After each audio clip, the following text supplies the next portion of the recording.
Hello troops, welcome to work solution studio. நான் உங்கள் GV. நம்ம இன்னைக்கு பார்க்க போகிற டாபிக் நம்ம ஒரு நார்மல் டாபிக் பார்க்க போகிறதில்ல.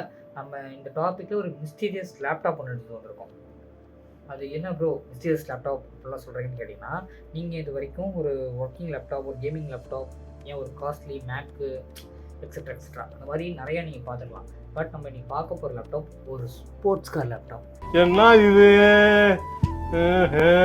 ஸ்போர்ட்ஸ் காரு லேப்டாப்பா கொஞ்சம் டிஃப்ரெண்ட்டாக இருக்கே அப்படின்னு கேட்டிங்கன்னா, அதை பற்றி தான் நம்ம இந்த வீடியோவில் பார்க்க போகிறோம். மறக்காமல் இந்த வீடியோவுக்கு லைக் பண்ணிடுங்க, கமெண்ட் பண்ணிடுங்க, அப்புறம் ஷேர் பண்ணிடுங்க. வாங்க வீடியோக்குள்ளே போகலாம்.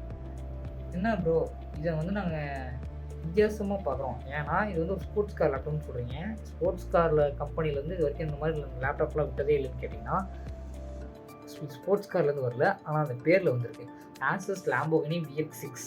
இது என்ன ப்ரோ வித்தியாசமான ஒரு பேராக இருக்குது அப்படின்னு கேட்டிங்கன்னா, இது வந்து ஒரு வித்தியாசமான பேர் மட்டும் இல்லை, இது ஒரு வித்தியாசமான லேப்டாப் தான். இது நீங்கள் கேள்விப்பட்டிருக்கிறதுக்கு சான்ஸ் வந்து ரொம்ப ரொம்ப ரொம்ப கம்மி. ஏன்னு கேட்டிங்கன்னா, இது வந்து 2010 2011 அந்த டைம்குள்ளே வந்த ஒரு லேப்டாப். இந்த லேப்டாப் அந்த டைம் பீரியடில் ஒரு சூப்பர் லேப்டாப்பாக இருந்திருக்குன்னு நான் நினைக்கிறேன். ஏன்னா அதில் இருக்க ஸ்பெசிஃபிகேஷன்லாம் அந்த மாதிரி இருக்குது. அப்படின்னு ஸ்பெசிஃபிகேஷன் கொடுத்துருக்காங்கன்னு பார்த்தீங்கன்னா, இந்த லேப்டாப்பில் யூஸ் பண்ணியிருக்க ப்ராசஸர் இன்டெல் ஆட்டம் D5252 அப்படின்னு ஒரு ப்ராசஸர் யூஸ் பண்ணியிருக்காங்க. இதில் நமக்கு கிடைக்கிற கிளாக் ஸ்பீட் 1.8 GHz நமக்கு கிடைக்கிது. ஓகேங்களா? அது மட்டும் இல்லாமல் இதில் யூஸ் பண்ணியிருக்கிறது 2GB RAM. 2GB RAM. ஏன்னா இது வந்து ஒரு கிட்டத்தட்ட 14 years பேக் அந்த டைம் பீரியடில் வந்த ஒரு லேப்டாப். அதனால் அப்போதைக்கு இதுவே ஒரு பவரான இதாக தான் இருந்திருக்கும். இதோட டிஸ்பிளே சைஸ் பார்த்தீங்கன்னா ஒரு 12.10 inch கொடுத்துருக்காங்க.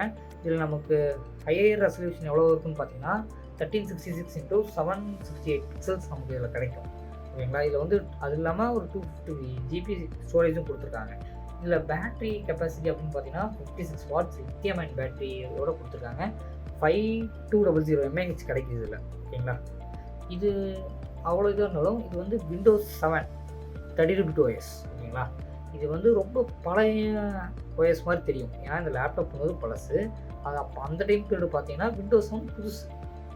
உங்களுக்கு புரிஞ்சிருக்குன்னு நினைக்கிறேன். ஏன்னா இப்போ வந்து ஒரு 14 வருஷத்துக்கு முன்னாடி போய் பார்த்தோம்னா அப்போ இருந்ததே இது வந்து ஒரு பெரிய டெக்னாலஜி. விண்டோஸ் 7 கொடுத்துருக்காங்க, இன்டெல் ஆட்டம் D5252 ப்ராசஸர் கொடுத்துருக்காங்க, 250 GB ஸ்டோரேஜ் இருக்குது, டிஸ்பிளே சைஸ் 12 inch கொடுத்துருக்காங்க.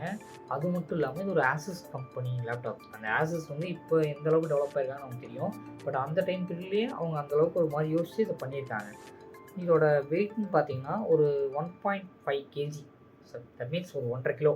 அந்த டைம் பீரியடில் ரொம்ப ஒரு லைட் வெயிட்டான லேப்டாப்பாக இது வந்திருக்கு. ஏன்னா நம்ம ஸ்டார்டிங் பீரியட் ஆஃப் லேப்டாப்லாம் பார்த்தீங்கன்னா நல்லா ஒரு பொட்டிமாக இருக்கும். இந்த கமல் சார் படத்தில் கூட ஒன்றில் அவர் காட்டியிருப்பார் நாகேஷ் சார்கிட்ட இப்படி ஓப்பன் பண்ணி.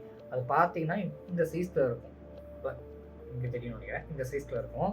ஆனால் அது ஒரு 30 வருஷத்துக்கு முன்னாடி இருந்தாலும் இது அதை தாண்டி அப்படியே ஒரு லைட் வெயிட்டாக மாற்றிருக்காங்க. ஒரு 1.5 கிலோ தான். ஓகேங்களா? இது வந்து 2010 to 2011 லான்ச் பண்ணும்போது 599 யூரோஸ்க்கு இதை லான்ச் பண்ணியிருக்காங்க. அந்த டைம் பீரியட்லேயே இது ஒரு பிகர் அமௌண்ட். இதை நம்ம அப்படியே இந்தியன் அமௌண்ட்டுக்கு கன்வெர்ட் பண்ணோம்னா ஒரு அப்ராக்சிமேட்டாக 54,000 வரும். 599 யூரோஸ் தான். ஓகேங்களா? இது 14 வருஷத்துக்கு முன்னாடி இது பெரிய பட்ஜெட். ஏன்னா இப்போதைக்கு இருக்க ஒரு ஜென்ரேஷனுக்கு நீங்கள் ஒரு 30 to 35 கொடுத்தீங்கனாலே நீங்கள் ஒரு லேப்டாப் வாங்கிக்க முடியும். ஜியோ புக்கெலாம் பார்த்தீங்கன்னா 15,000 தரான். அதெல்லாம் லேப்டாப் கிடையாது. அதை நம்பி யாரும் ஏமாந்துறாங்கன்னா ஒரு 30 to 35 போட்டிங்கன்னா நீங்கள் ஒரு நல்ல லேப்டாப் எடுத்துக்கலாம். ஓகேங்களா? இப்போது இந்த டைம் அந்த டைமில் இது வந்து ஒரு செம காஸ்ட்லியாக இருந்திருக்கு. ஏன்னா இப்போதைக்கு 54,000ங்கிறது ஒரு நல்ல கேமிங் லேப்டாப் எடுக்க முடியும். அது அந்த டைம்லேயே 54,000 இருக்குதுன்னா அப்போ அதோட பவர்ஸ் யூஸ் பண்ணி பாருங்கள். ஆனால் அந்த லேப்டாப் இப்போதைக்கு இருக்க ஜென்ரேஷனுக்கு யூஸ் ஆகுமான்னு கேட்டிங்கன்னா இந்த மாதிரி லேப்டாப் இருக்குங்கிறதே நிறைய பேருக்கு தெரியாது. ஏன்னா நானுமே இந்த பேரில் வந்து இது வரைக்கும் லேப்டாப் நான் கேள்விப்பட்டதே இல்லை. இது வந்து நான் கடைசியாக லைப்ரரி பீரியட் அப்போ காலேஜில் ஒரு புக்கில் ஒரு ஆர்டிக்கல் புக்கில் இருந்து நான் இதை எடுத்தேன். இந்த பிசி என்னோட லேப்டாப் டிஃப்ரெண்ட்டாக இருக்கே, சரி நம்ம ட்ரூப்ஸ் கொண்டே பரப்பிடுவோம் அப்படிங்கிறதுக்கோசரம் நான் அது வந்து எடுத்த ஒரு பீஸ் தான் இந்த ஆசஸ் லேம்போகினி VX6. இது வந்து ஆசஸ் கம்பெனியோட VX சீரீஸில் போட்டிருக்காங்க. அதனால தான் இது பேர் ஆசஸ் லேம்போகினி VX6. இது வந்து இப்போதைக்கு இருக்க ஜென்ரேஷனுக்கு யூஸ் ஆகிறதுக்கு சான்ஸ் கிடையாது.